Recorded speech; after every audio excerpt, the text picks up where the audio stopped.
Hello, my name is Joyce Britt, and I am responding to our assignment regarding the video blog.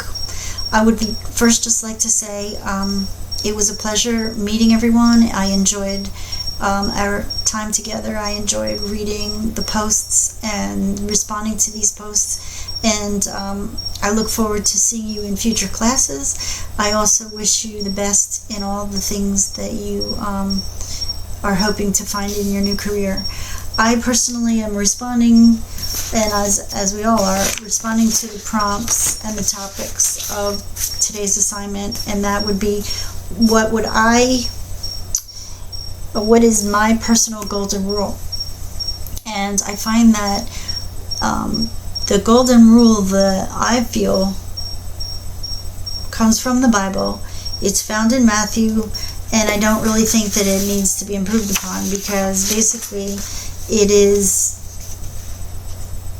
a concrete rule that anyone in any culture for any reason can abide by in every sense of the way. Matthew 7:12 says that, so in everything that you do to others what you would have them do to you, for this sums up the law and the prophets. Well, that to me is justice, period. Whether it's social justice or any other type of justice. If you are good to someone else, it's very hard for them to not be good to you. Gandhi said, be the change that you want to see in the world. So if you can be the goodness and be the kindness and be the loving person in the world, then you'll see the world be that way. I believe that. I think that the golden rule does not need improvement. In our article, the author mentioned that the golden rule should be modified to accommodate different cultures and diversity, when I find that the golden rule from the Bible fits all cultures. It fits all diversity, and just by even mentioning the idea that it needs to be changed means to me that the idea that there was a bias to the diversity in culture was there in the first place, which should never happen in counseling. A counselor does not go into any kind of counseling session with a bias against diversity in culture. So to me, I don't believe that the golden rule as it stands needs to be changed. It's perfect as it is. It's solid, and it doesn't really need any more any changing. Also, the Bible verse that I find that's personal to me would be the I have more than one. The one Bible verse that I find is in Psalms 89:14 that says, righteousness and justice are the foundation of your throne. Love and faithfulness go before you. This means to me that the love and the righteousness that others see in you, they want to be.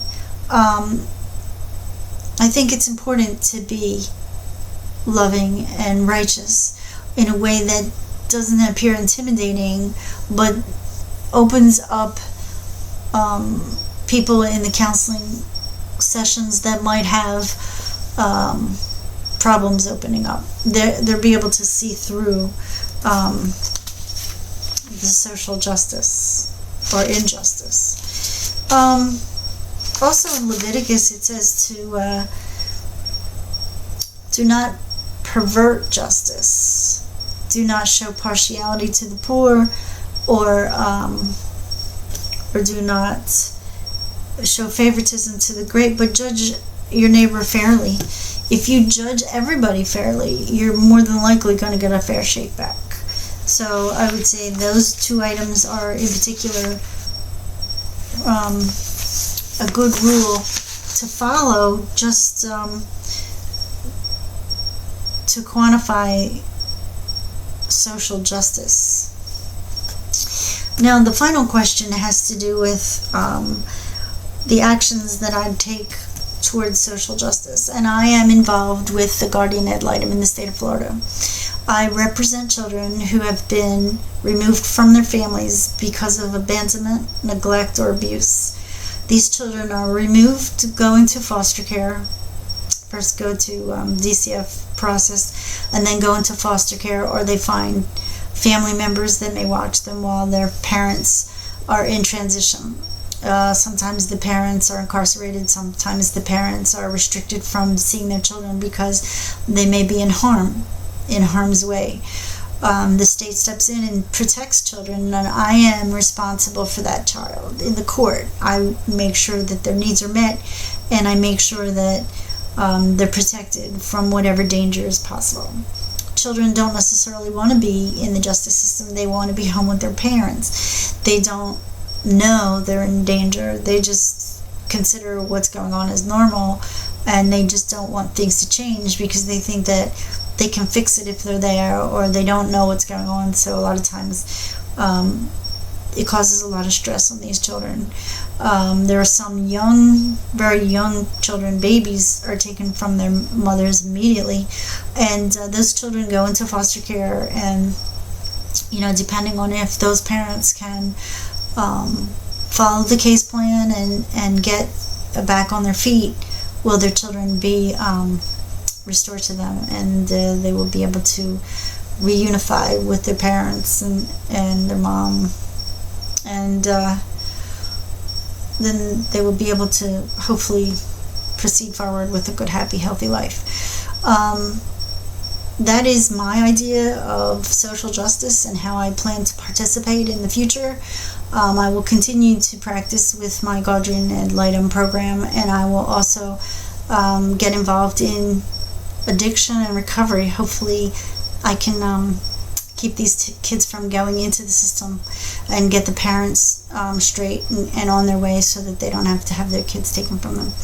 I would like to close in saying that I really thankful for this opportunity. I praise God every day that He's given me the patience and the ability to follow forward with this program. I enjoyed everything so far. It's more than I could have ever imagined. The accomplishment that I feel and the pride in my heart comes from God. The grace that He's given me is beyond all that I can imagine, and I look forward to hopefully being the light of the world and the salt of the earth. Thanks, everybody.